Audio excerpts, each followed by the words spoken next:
Kalau Nabi Muhammad SAW tidak pernah lakukan maulid, kenapa Anda lakukan? Apa maunya gitu loh. Tanya coba, pasti mereka bilang Nabi nggak pernah lakukan, para sahabat tidak melakukan. Sampai saya pernah berkata kepada beberapa teman yang sudah sampai pada level ustadz-ustadz, kiai-kiai yang mereka masukkan, saya bilang, akhi, tolong datangkan kepada saya satu saja pendapat, tidak usah dari para sahabat, tidak usah dari para tabi'in. 4 orang imam saja, Imam Ahmad, Imam Malik, Imam Syafi'i, Imam Abu Hanifah, ada nggak satu saja statement mereka yang suruh buat maulid? Coba datangkan kepada saya. Tidak pernah ada, satu pun tidak ada statement mereka. Dan itu muncul justru setelah mereka meninggal. Imam Abu Hanifah meninggal tahun 150 Hijriah, Imam Malik meninggal 179 Hijriah, Imam Syafi'i meninggal 204, Imam Ahmad meninggal 240 Hijriah.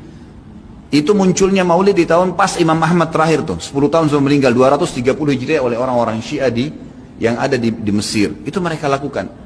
Karena mereka mau mencontohi ya, yang dilakukan oleh orang-orang Nasrani merayakan hari lahirnya Nabi Isa alaihissalam. Banyak orang bilang ini kan cuma untuk syiar. Syiar akhi, sampaikan sejarah Nabi Muhammad SAW. Sampaikan majelis ilmu, bukan dengan membuat-buat yang Nabi kita tidak lakukan, gitu kan? Saya sarankan, jadikanlah Nabi Muhammad SAW betul-betul sebagai kiai Anda. Kalau mau kerjakan sesuatu, tanya, Nabi Muhammad SAW kerjain nggak? Kalau enggak, cukup. Kita nggak lebih pintar dari Nabi SAW, teman-teman. Dan boleh diutus untuk dicontohi. Yang diperintahkan saja sudah padat, sudah banyak. Untuk apa buat-buat lagi? Udah banyak gitu kan? Dan anehnya teman-teman yang buat acara maulid ini, subhanallah, banyak sunnah Nabi yang ditinggalin. Banyak, melimpah sunnah Nabi gak dikerjakan.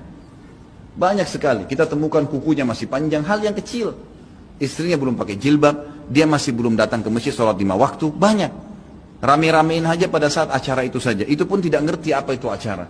Datang baca salawat, berdiri tengah-tengah, padahal dianggap ruhnya Nabi SAW sedang lewat tuh. Itu keyakinan mereka itu. Coba tanyain gitu kan, memang sudah begitu. Jadi tidak cukup dengan kata-kata baik. Mohon maaf, saya katakan ini dengan teman-teman yang melakukan perbuatan-perbuatan yang Nabi SAW tidak perintahkan.